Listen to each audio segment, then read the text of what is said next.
What's going on, community? Welcome back for another video. So, if you're an MMO player or enjoyer, I'm sure you're very well aware of the upcoming MMO, Ashes of Creation. Now, there are a lot of big creators who are very excited for this game, and even more smaller content creators who are coming out of the woodworks day by day creating content for the game, and we can't even play it yet. We're not even in Alpha 2 right now, right? But the community is growing nevertheless. So today's topic is, why is Ashes of Creation such a big deal?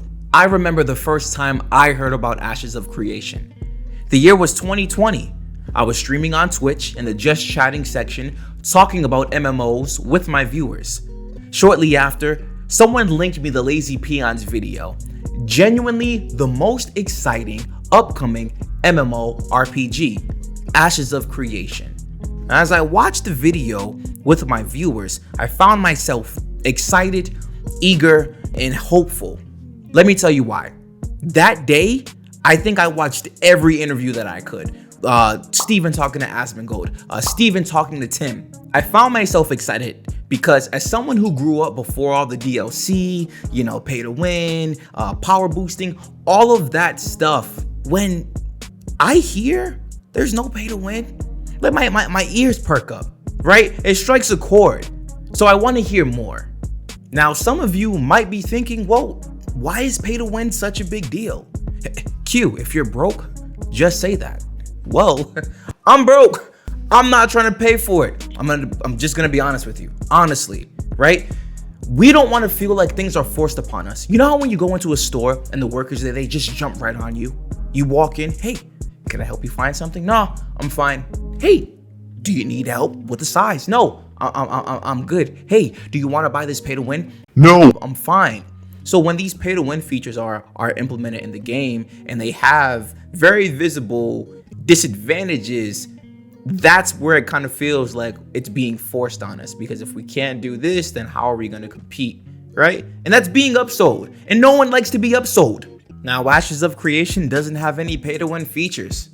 That's a really big point for me and a really huge point for their game.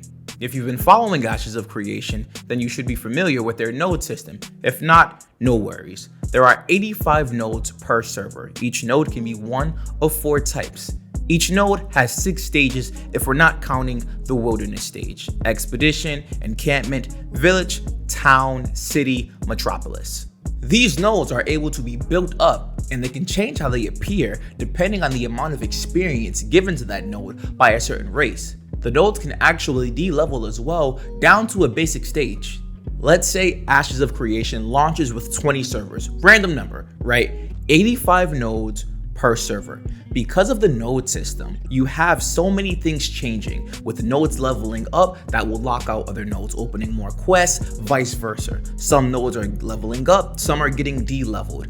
For those of you that play on more than one character, your second character won't even have the same experience as your first character, because the world could have been completely different when your first character was going through that playthrough. You understand what I'm saying? The game is made by one of us. Now, what I mean when I say the game is made by one of us, I mean someone who is tired of pay to win, lackluster gameplay, and the decline of a beloved genre. So, you know what Steven Sharif did? Or, as I like to call him, Steven Sheriff. He created Ashes of Creation and funded the game himself. The Kickstarter for Ashes of Creation had a goal of $750,000. It took them 11 hours, 7 minutes, and 22 seconds to complete that goal. They then went on to become the fastest MMORPG to pass the $500,000 mark. They then hit another stretch goal of being the fastest MMORPG to hit the $2 million mark, which took them 2 weeks. Well, 15 days. Look, that $2 million was a stretch goal. They didn't even stop there. They hit the $3 million stretch goal. No marketing. This is literally insane. By some random person who decided to make an MMO. Let me give you an example of this. I'm sure at one point in your life, you've heard a variation of these. Now, son, what are you listening to? I tell you, they don't make music like they used to. Hey, you about to come help me cut this grass? Hey, Bob, what do you got up on this television? I tell you, I don't make shows like they used to. We gonna run Home Depot later. Oh, boy, what kind of game is this? I tell you, they don't make games like they used to. So imagine if that person, if it's an aunt, uncle, mom, dad, brother, sister, whoever, if they said those things, they thought about something and actually did that and actually went on to make something that's highly anticipated. Can you imagine if your uncle made a highly anticipated rap album? Hey, we good? Okay. Okay. I'm good to go. Okay. Hey, I cut the grass on Sunday, and I go to work Monday. Hey, and your uncle wanna fight me?